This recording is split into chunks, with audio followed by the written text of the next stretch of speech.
Greetings, everyone, and welcome to Cole and Columbus. I'm your host, Cole Bennett, and on today's candidate conversation, we are joined by Republican candidate for Indiana Secretary of State, David Shelton. David currently serves as the Knox County Clerk and Republican Party Chairman. The Republican candidate for Secretary of State is not nominated by primaries in Indiana. Instead, Republican primary voters elect delegates to vote for the nominee on their behalf at the party's summer convention.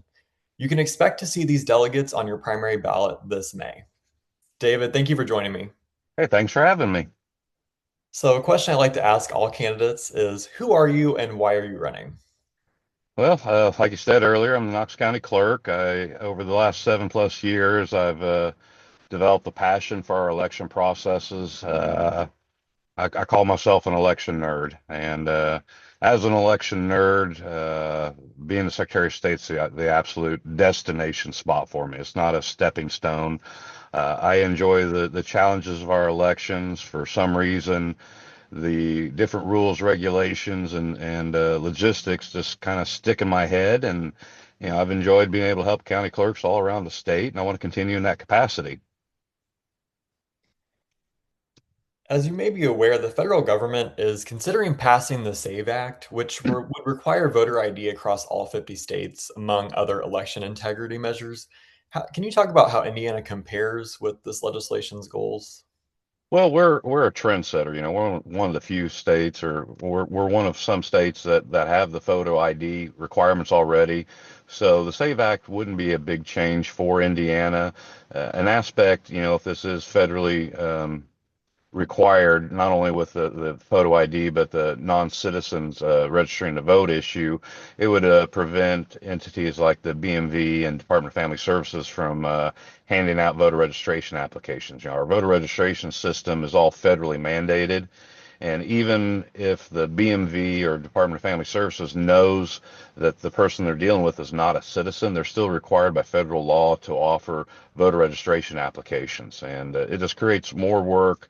uh, always been a chance for those to slip through the cracks and non-citizens to get registered to vote in Indiana simply through the BMV or through Department of Family Services. But back to the original question, I rambled on there a little bit. The photo ID requirements, it's an absolute no-brainer. I mean, you have to have a photo ID to make a return at Walmart, to make certain purchases, to go just about anywhere. And the argument that people can't get an ID, that's just completely false. In Indiana, all you have to do is go to the BMV, say, I need a photo ID for voting purposes, and you get a free one, not just on election day, year round. According to your campaign website, the first tenet of your platform is restoring integrity and professionalism to the office. Can you talk about why this is especially important in this race and changes you think need to be made to the office? Well, as Republican County Chairman, you're kind of in the mindset that you support your incumbents, you'd be a good Republican.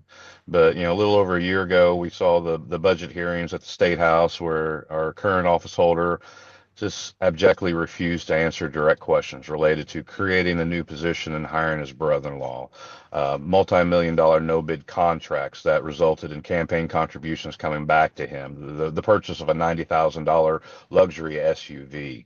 That was the tipping point for me to take off my chair hat and decide to be a candidate to run for this office.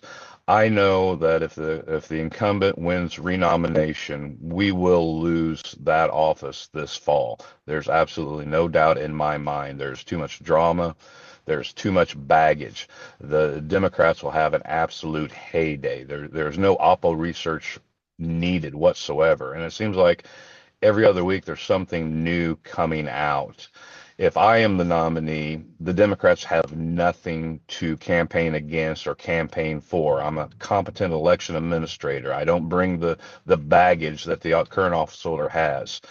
If I'm the nominee, the only thing that if Bo Bai is the nominee, the only thing he'll have to run on is name recognition and cute hair, and that's it. This race has become flooded, and most recently, we there in the news was Indianapolis Mayor Greg Ballard entering the race as an independent. He was formerly a Republican. What was your reaction to him entering the race, and what role do you think he will play in this election? Well, my initial reaction was, well, it's about time somebody else jumped in because, I know I'm not alone in my feelings that we're in trouble with our current leadership or lack thereof. And I'm surprised there's not a half dozen people running for the office. Now, as far as my campaign strategy, it has not changed at all. I'm still laser focused on this convention run. I am targeting roughly 1,800 delegates around the state, of which about 600 of them are set. There's 600 uncontested delegates. The rest of them are all in contested races. So, there's 23, 2,400 delegate candidates statewide. And I'm trying to get to each and every one of those to talk to them. I'll worry about Ballard. I'll worry about the Democrat nominee after on June 21st. Now, I'm aware of it. I question whether or not he'll have the ground game to obtain the number of signatures that he needs. His requirement would be 36,943, if I remember correctly, just under 37,000 certified signatures of registered voters in Indiana. Whenever you do a petition drive, you have to have a pretty large margin of error because people will sign these petition forms that aren't registered to vote. So my estimate would he need to obtain 50,000 raw signatures to be able to qualify to be on the ballot. That's a pretty tall order. It really is. We see governor candidates and Senate candidates struggle to obtain 500 signatures per congressional district, total of 4,500 for the entire state. Now, he's not required to do a certain number of signatures per congressional district. It's overall. I mean, theoretically, he could set up shop or his staff could set up a shop at every Walmart in the Indianapolis area and potentially get enough signatures. But again, getting that number of certified signatures is a difficult task. Do you think that the Indiana legislature should make it easier for independent candidates to appear on the ballot? The Indiana legislature will never do that. In my mind, I'd like to have better ballot access for candidates. I'm not saying do away with the signature petition process, but I think we could do it a little more electronically, make it a little easier. Plus, that would decrease the workload on the county clerks. So we can currently register to vote online at indianavoters.com. What that does, that imports your data from the BMV. The two systems are connected in that way. Well, why not enhance that system where you can go on there and you could digitally sign a petition form for a candidate of your choice? That way, it could be pre-certified, pre-sorted by county, and eliminate a lot of hassle and headache for not only the county clerks but the candidates and their staff because they have to physically go to the clerk's office, drop off the petition forms, physically pick them back up. Sometimes they may have signatures from residents, from voters that live in multiple counties, and then you have to go to a whole nother county with that same form. So I'd be okay with finding a way to do that electronically. Speaking of the Indiana legislature, earlier this year they were proposing shortening the early voting period. And this effort ultimately failed, but do you support such an initiative? Um, I'm sorry, can you restate the question there? I had a little distraction. That's fine. Do you support shortening Indiana's early voting period? Well, traditionally, it's election day. It's not election month. I understand that argument. Indiana has become accustomed to having nearly a month of early voting. I think it would be a hard sell. There's just not an appetite in the legislature to do that. Too many legislators would think they need that extra time period to win their elections. It would need to be an all or nothing. Discussions have been made. Well, maybe make it optional for a county if they think they need to reduce their early voting. The problem is, the concern is the Democrat-controlled counties would take advantage of every minute of every day to get out the vote for their counties, and the Republicans, they would be more towards the lines of, well, it's not really cost effective. We'll be saving money, but we may lose elections. So I could go either way, now as a county clerk and hopefully later as a secretary of state. It's an administrative position, so whatever the legislators decide, I will make work. Um, but I think if I was in charge, I would knock it down to 2 weeks. I would, but I don't think that'll pass the state house. Another initiative that also has not come to fruition over the last few legislative sessions are closed primaries. These would require voters to register with a political party and would only be eligible to vote in the primaries of their party. Do you think that Indiana should close our primaries? I do. It causes problems. I here in Knox County, we have very limited options for Democrat candidates. In 2024, we didn't have a single local Democrat on the ballot. So we have a lot of crossover. They monkey with our primaries, they do. And especially like this year or even, in 24 when our PCs are on the ballot, you have Democrats that are voting for Republican political offices. So it really needs to be a closed primary. And another problem we have with the open primary system with the crossover votes that we see is on the local level, both municipal and county level, a lot of boards and commissions are based upon political parity. And we're having difficulty finding Democrats to appoint to several boards in my community, both on the city and county level. As you may know, Indiana consistently ranks at the bottom in terms of voter turnout compared to other states. Why do you think this is, and how do you plan to boost civic engagement in our state should you be elected? Well, I believe the voter turnout's much higher than reported, and that's due to the fact that our voter rolls are bloated. They are bloated, I'd say as high as 20%. Again, voter registration rules and regulations are federally mandated, so we can't fix those on the state level or on the local level. Federal changes need to be made before we can actually clean up our voter rolls. Every odd number year we do the voter list maintenance through the election division where every registered voter receives a postcard. Do you remember getting one in the mail last year? Yes. So the process, the way that's supposed to work, and again, this is federally mandated, if you receive a postcard in the mail addressed to somebody else at your address, you're supposed to return that card in the mail, return to sender. Um, State government and typical government efficiency will then send a second mailing to the same person at the same address, anticipating that you would then return the second card to the election division. If and only if both of those postcards are returned to the election division as being undeliverable, then we can take action on that person's voter registration status. Most people receive a postcard like that in the mail, they'll glance at it and simply toss it in the trash. So we're not getting the reporting back. The U.S. code related to that process is 52 USC 20507. If we simply added a one three-letter word to the code to instead of saying currently residing, if we added the word not to say currently not residing, that would allow the states to employ a system of affirmation as opposed to this passive ineffective system. We could then mail a postcard mailing to every registered voter where they would check a box, say, yes, I still live here. Yes, I want to remain registered to vote. That would be an easy, cost-effective way to clean up our voter rolls. We get mailings every now and then from other states, like the state of Tennessee will send me a letter saying, hey, you're a registered voter, so and so, move to Tennessee, register to vote. You know, do what you need to do, take them off your voter rolls. Well, if that form that they sent to us from another state doesn't specifically state, yes, I want to cancel my registration in Indiana, and signed by that voter who's now an out of state resident, I cannot act upon that. I have to then mail that person a mailing out of state requesting they complete this form or go online and cancel their own voter registration. We are very limited on the ways that we can clean up our own voter rolls. We don't have a problem with dead people voting in Indiana anymore. We have daily updates through our statewide voter registration system that come through our health departments for people that passed away in your county. We get monthly reports. We get quarterly reports from the state identifying people who were registered to vote in your county that passed away while out of state.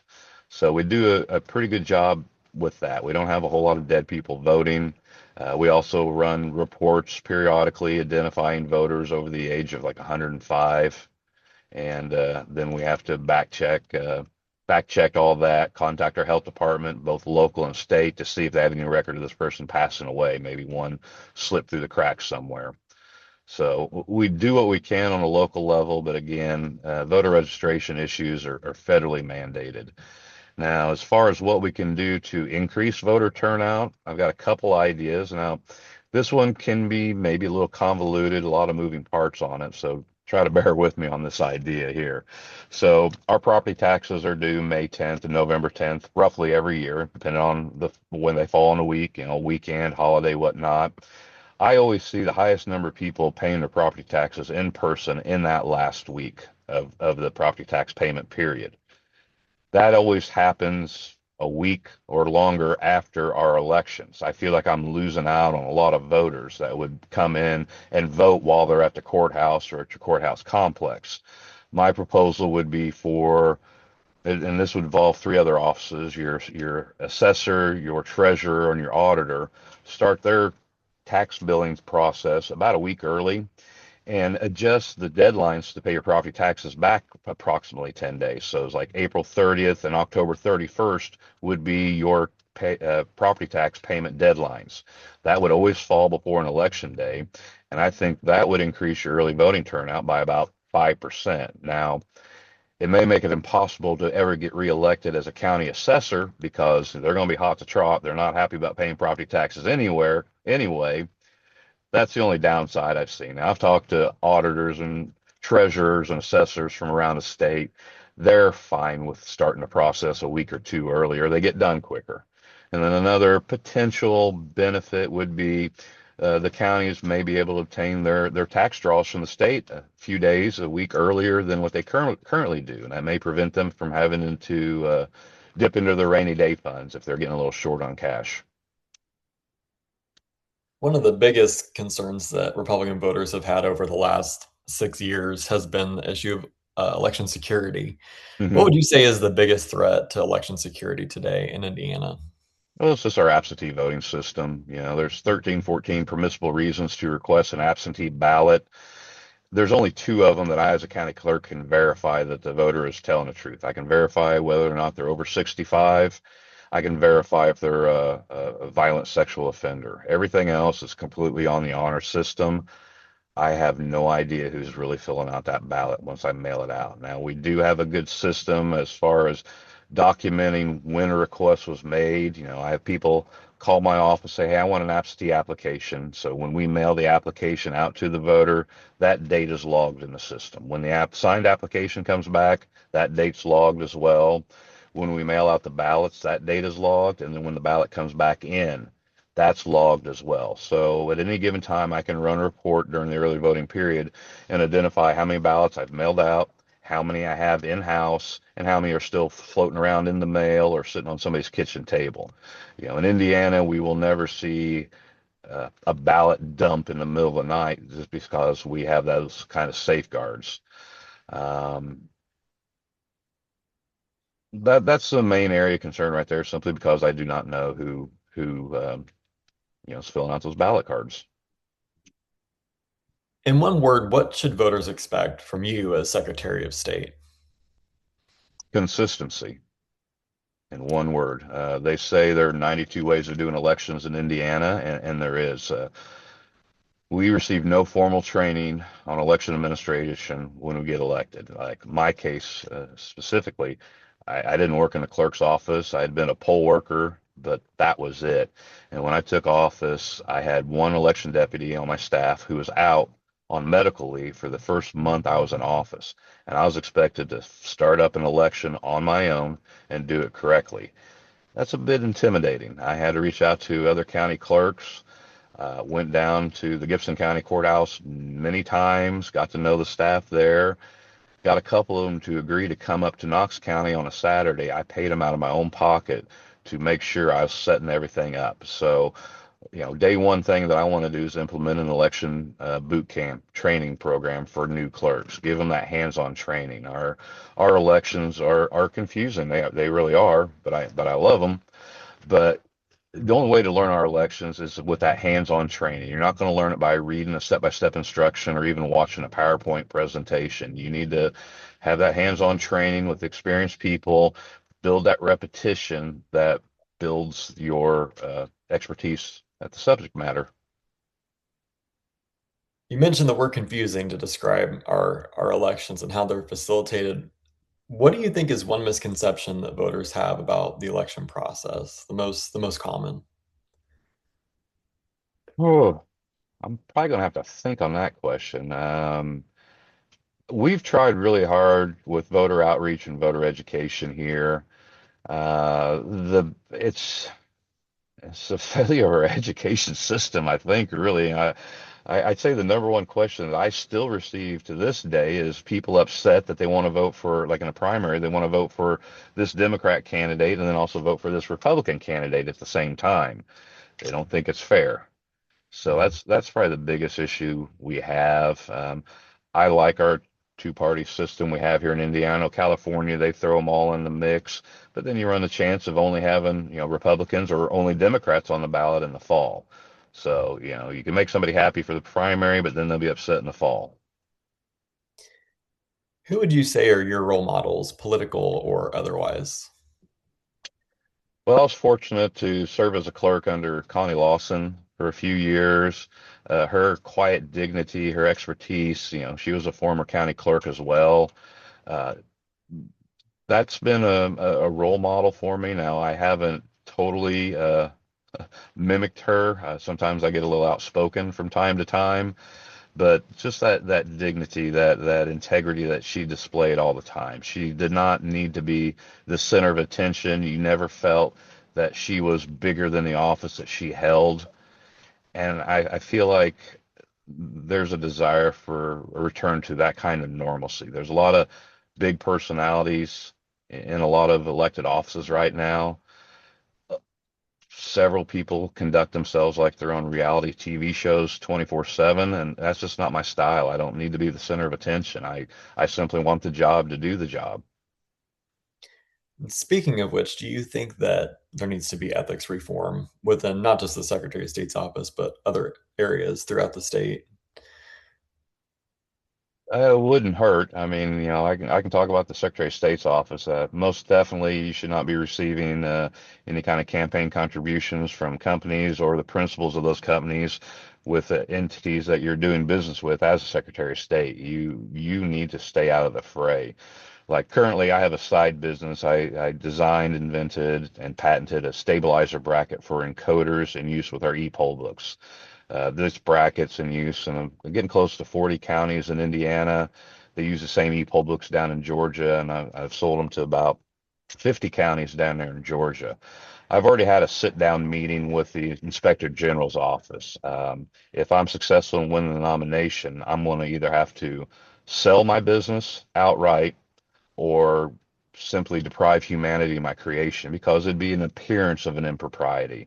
What I'm doing right now is for counties that want my brackets, I have to make sure that they're not using any form of federal funding to pay for them because that would constitute at least an appearance of a conflict of interest. So I'm going to be acutely self-aware of all my actions, financial or otherwise, because I don't need to cause any distractions. That's going to be, key to my administration is not being a distraction to others. I'm just going to do the job. You may forget I'm in office, but I will excel at the job. Right. Well, that is all we have time for today. David, Okay. how can people learn more about you or support your campaign? The website is sheltonforindiana.com. I have a handy dandy donation contribution link there. I also have a endorsement link as well. That helps. I'm on Facebook and Twitter X as well. On Facebook, it's Shelton for Indiana. On Twitter, it is Shelton, the number 4IN. So that's where I'm at there. All right. Well, David, thank you so much for your time. And thanks to all of you who are engaged in this important election. Primary election day is May 5th, and early voting begins April 7th. And this has been Cole Bennett with Cole in Columbus. Take All right. care. Thanks, Cole. Thanks, David.